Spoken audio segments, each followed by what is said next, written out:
Good morning, everybody. Here we are at Gardens of Hope / Willow Creek, and I had a trouble with my air conditioning, so I called my buddy Bill Palmer.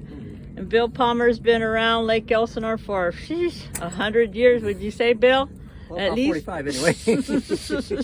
It feels like that. So Yeah. I've known him for about 50 of it. So anyhow, he came out and we discovered, so I'm learning something here, and I thought you guys would be interested.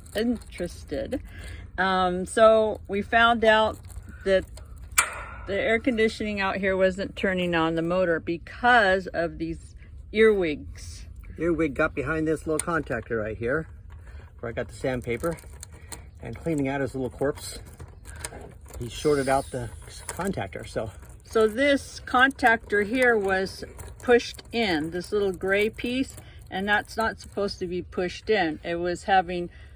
Well, it's supposed to push in, just when on the other side it wasn't making a connection. Okay. Because the bug Jammed it. Cooked it between Right. the contacts. So Okay. we cleaned all that out. And we took the sucker out. Yeah, And, took that body out. Yeah. And Now, put this back on, it'll click. and see that before it wasn't doing that clicking, that silver piece. Let's see, move your... Luckily that's only a 24 volt, so it don't zap me. Oh, that's good. That's I can- always good. Yeah.